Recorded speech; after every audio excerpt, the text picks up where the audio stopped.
কৃপা করি রাখো মোরে পদ ছায়া দিয়া, কৃপা করি রাখো মোরে পদ ছায়া দিয়া। গৌরাঙ্গ তুমি মোরে দয়া না করি হো, গৌরাঙ্গ তুমি মোরে দয়া না করি।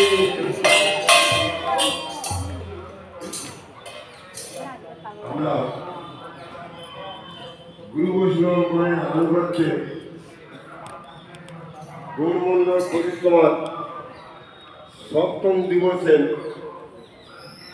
যে পবিত্র স্থানে উপস্থিত হয়েছি সে জায়গার নাম কি লালাবাবুর মন্দির। শেঠজি মন্দির দর্শন করলাম আমরা। এখন আরেকজন শেঠ, তার নাম কি লালাবাবু জমিদার, মুর্শিদাবাদ জেলার কাঁদির জমিদার ছিলেন। আমরা যখন গৌরমন্ডল পরিক্রমা করতে যাই সেই জায়গাগুলো আমরা দেখাই। কাঁদির জমিদার অগাধ সম্পত্তির মালিক, গুরু বৈষ্ণবগণের সেবাতে একটা পয়সাও ব্যয় করে নাই।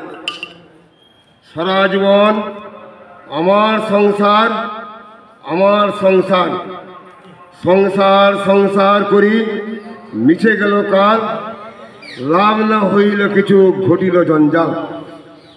সেই যে লালাবাবু সংসার নিয়ে ব্যস্ত ছিল, গোবিন্দ ভজন কোনো কালে করে নাই। দেখুন, আগের জন্মে যদি কোনো স্বীকৃতি থাকে আমাদের, এই জন্য ভক্তি স্তু ভগবত ভক্ত সঙ্গে ন পরিযায়তে সৎসঙ্গ প্রাপ্যতে পুংভি স্বীকৃতি পূর্ব সঞ্চিতে। যদি পূর্বজন্মের কোনো স্বীকৃতি আমাদের থাকে তবে সাধু সঙ্গে নবদ্বীপ ধাম পরিক্রমা হয়, সাধু সঙ্গে বৃন্দাবন ধাম পরিক্রমা হয়। আমাদের পূর্বজন্মের কিছু স্বীকৃতি ছিল আমাদের, নাহলে সাধুগণের সঙ্গে পরিক্রমা করতে কেন এসেছি? এ জগতের লোক সাধুগণকে বাদ দিয়ে টুরিস্ট বাসে করে বৃন্দাবন ধাম পরিক্রমা করতে আসে। সেই লালাবাবুর পূর্বজন্মের কিছু স্বীকৃতি ছিল হয়তো। সারা জীবন জমিদারি করে গেছেন তিনি। এক সময় বারান্দার মধ্যে চেয়ারের মধ্যে বসে আছেন লালাবাবু।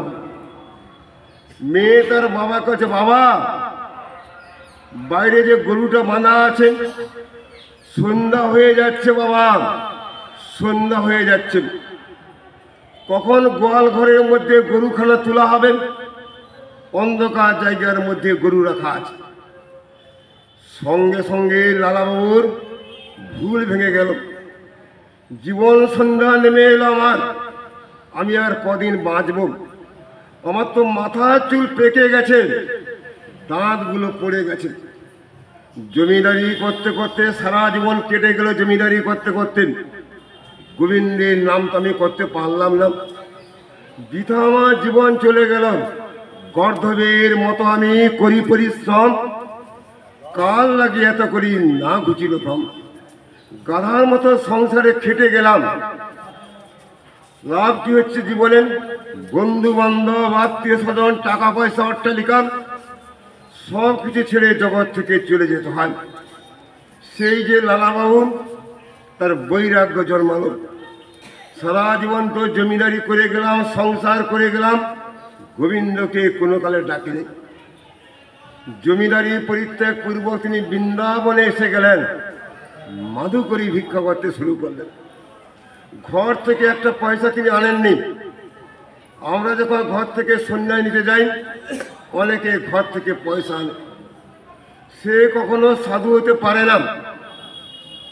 গৃহের পয়সা মন্দিরের কাজে লাগাতে নেই, নিজের গৃহের পয়সা।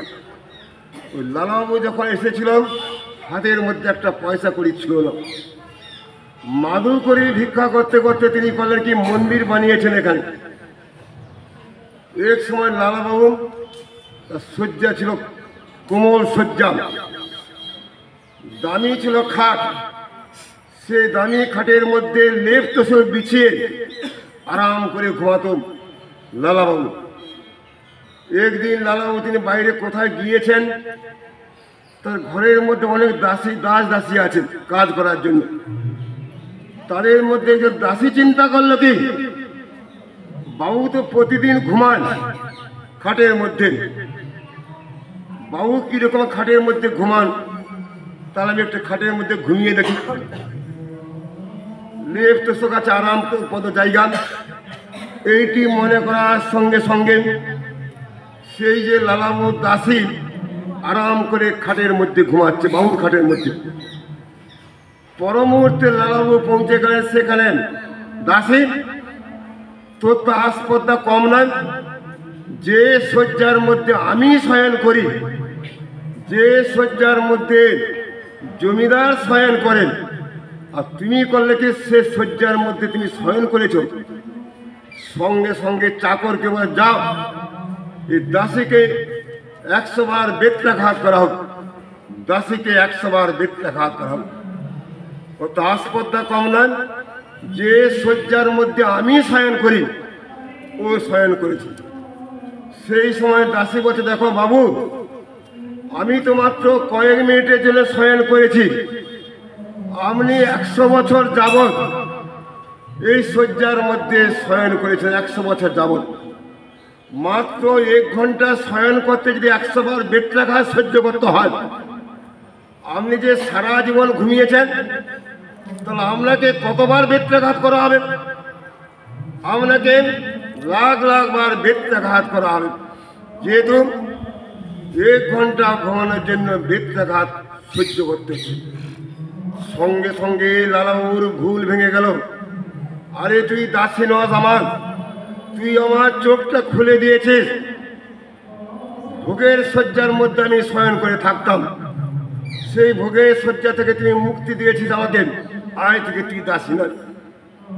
দাসী চরণে প্রণাম করে লালাবাবু বেরিয়ে গেলেন, সংসার ত্যাগ করে বেরিয়ে চলে গেলেন।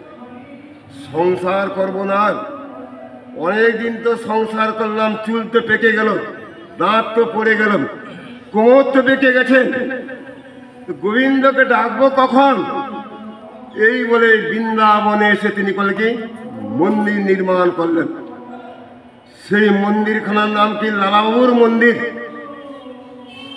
যদিও লালাবাবু তিনি গোপীভাবে এখানে ভজন করেননি, সখীগণে আনুগত্যের স্বীকার করেননি লালাবাবু।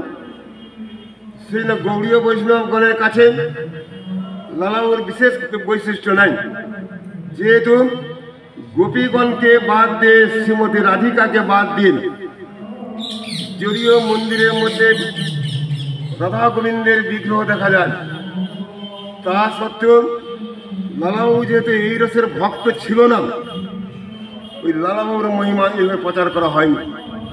জয় লালাবাবু কি জয়, জয় গোবিন্দ জি কি জয়, জয় ভগবান কৃষ্ণচন্দ্র কি জয়, হরিনাম সংকীর্তন কি জয়, ব্রহ্মকুণ্ড কি জয়, ব্রহ্মা জি কি জয়, অনন্ত কোটি বৈষ্ণব বৃন্দ কি জয়। গৌর এখন যাবো একটা বিশাল মন্দির, দক্ষিণ ভারতের মন্দির যাবো। এখন দক্ষিণ ভারতের মন্দির দেখে এলাম কি, রঙ্গনাথজির মন্দির। যেই মন্দিরখানা চুরি করার টাকাতে মন্দির নির্মাণ করা হয়েছিল দক্ষিণ ভারতে। টাকা পয়সা চুরি করে যদি মন্দির নির্মাণ করা হয় তবে ভালো কাজে লাগে, আর টাকা পয়সা চুরি করে যদি সংসারের কাজে লাগিয়ে দেয় অন্যায় হবে। এই জন্য আমরা এখন যাব গোদা দেবীর মন্দির। চলো গোদা দেবীর মন্দিরে, গোদা দেবীর মন্দির। জয় লালা দেব মন্দির কি জয়।